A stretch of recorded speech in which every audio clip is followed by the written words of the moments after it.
All right, guys, Jeff here. I need to bring some Romex up through this panel, and I'm going to be putting a new breaker down here at the very bottom of the panel. So I've got that all ready to go, but I need to get a couple of runs of Romex. I've got a 12-2 and a 14-2 down in the crawl space that needs to come up through here.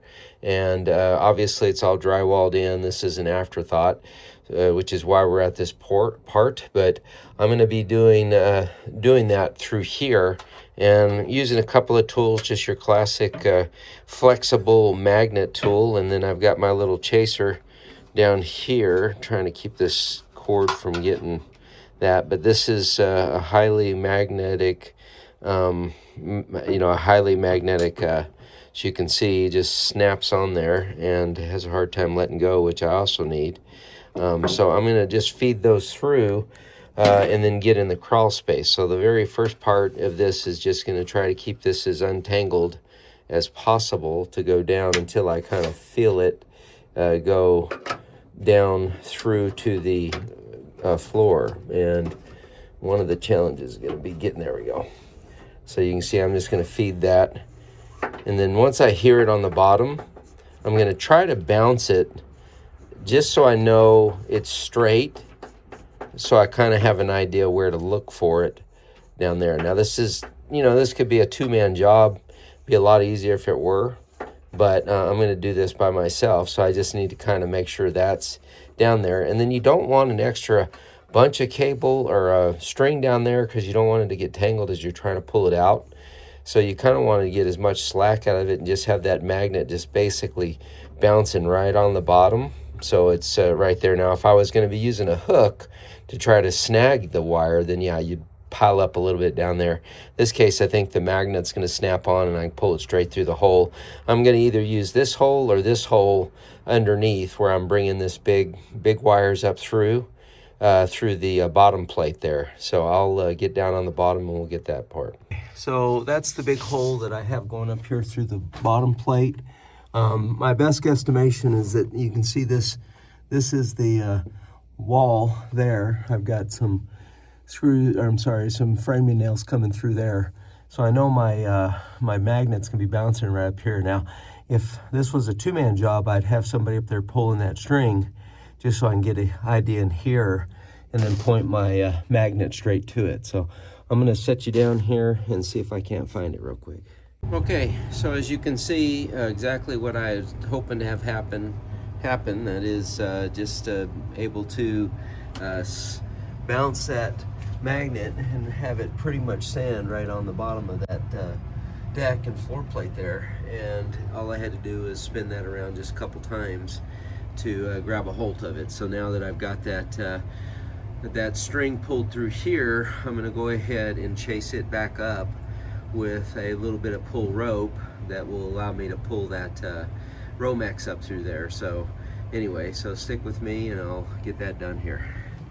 Okay, so I've gone ahead and one of the things you can do with Romex, which is nice if you're trying to pull Romex, is you can actually just cut a hole right through it. I know I'm going to clip off quite a bit of this Romex anyway, and then that way I've got a pull that I know is going to be, first of all, it's going to be in line with the rope, which your string, it's going to be in line with that, and then plus you're not going to pull that out. So that's one of the nice things about that. Now, doing two of them, all I do is I put one kind of slightly lower than the other, and then that way I don't have one big thing I'm trying to pull through. Rather, I'm going to start with this little string coming through the hole, feather into that, and then add this to it and get those in line to do that. And then I take several courses of just electrician's tape to tie those together. So it kind of just looks like that, and you just keep that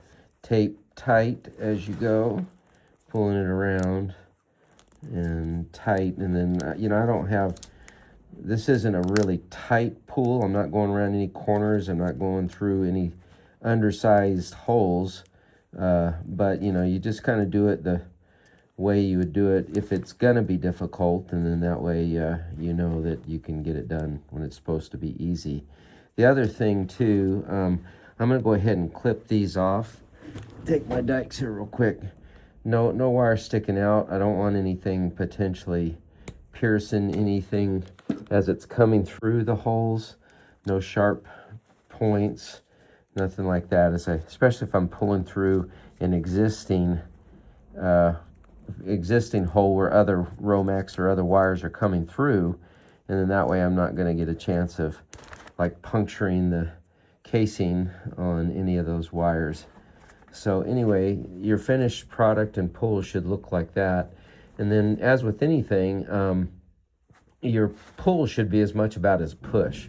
I'm going to push this through that hole as far as I can go and try to rely as little on pulling as possible.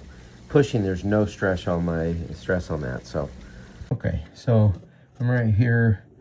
I've pulled some of that out and then try to just get that up. So you can see, again, in the scale of easy to hard for pulling, this was definitely on the easier side.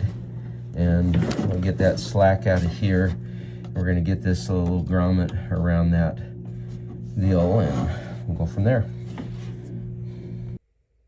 All right, guys, so I ended up getting that those two runs of Romex, one 12 gauge, one 14 gauge in. I got them run up through the panel using the pull string that we showed, and installed this little Tandem 15 amp, 20 amp tandem breaker for the septic pump and the septic alarm. As you can see, just turn the power back on.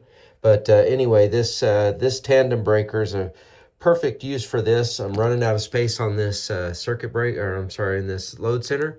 And so using one of these gives me two. Now, I wouldn't, load up a panel with one of these, but as you can see, that's the first tandem I've put on this load center.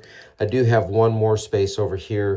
That gives me a little bit of a flexibility. I could, of course, run a 15 amp on one side and a 20 amp on the other, but this was kind of a perfect application to use that tandem breaker like that. So anyway, if you're looking for some more tips on how to run wire and do things kind of after the fact, this is a good place to find it. So check us out on the lowdown.